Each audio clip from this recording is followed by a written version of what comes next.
Did it hit you at a certain point?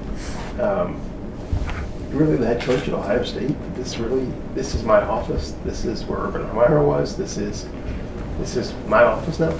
Yeah, I mean, there have been times over the last couple of months where, I've woke up and it's kind of hit me, that this is on me. But because of just the way that this past year is kind of shaken out, being in this role for a couple months and feeling that whole thing, it's kind of helped with the transition. I think leading up to the Rose Bowl, when everything was decided early on in December, there was a lead up there. So it's kind of been a gradual process, and every day it's become easier and easier.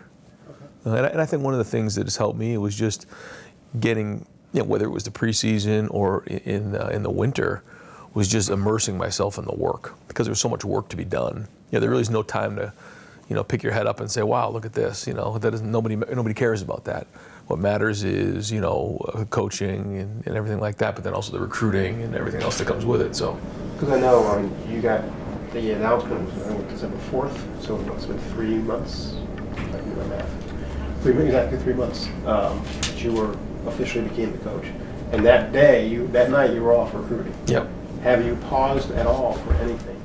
Yeah. I think that once recruiting slowed down a little bit in terms of this season and this recruiting class and getting through signing day, we got able to step away for a few, for a weekend anyways, and and then you're right on the 2020 class. We went out to Wyoming, to Jackson Hole with the family, and yeah, so it was good to kind of catch our breath and come up for air a little bit, but there's not much time to mess around. It's about a weekend, and then we're right back at it, and the 2020s are here, and spring ball's on us this week. So, yeah, I mean, I think you're just kind of in it. You're in the moment. You're doing the best you can. I think it's easy to kind of look ahead or look forward, but what you got to do is just look at what you're doing today, because all that matters is what you do today. What you do today will help you down the road, and so try not to get too distracted with everything else.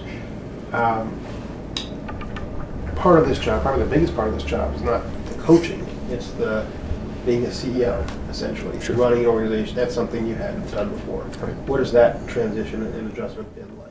Well, I think that I've always worked in my career to be in this moment. It's been a goal of mine. I've always tried to, keep good notes, and I've had great leaders that I've been around and learned from them, and always had in my mind this is the way I would do things. And then being a coordinator, you take on more responsibility and you get a feel for what that is like. So, it's kind of one of those things where you're doing it for the first time, but it's something you always envision yourself doing. And so I've had a plan all along, and then obviously use the coach's kind of footprint and what he's done with the program to keep this thing rolling. Yeah, I mean, and how much easier is it to step into a well-functioning organization? Most coaches take over because there's dysfunction and failure. I mean, that's not the case yet. No, but it's different. We're not going from a rebuild either. So you're at a place that the infrastructure's here, which thank God it is. But at the same time, we only lost one game last year, and so the expectation level is very, very high. So you're dealing with a very fine margin of error.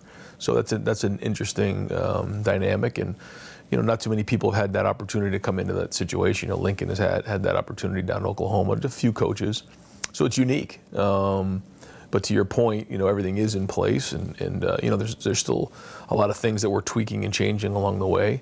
But there's no margin for error here, and so that's part of this process. Right.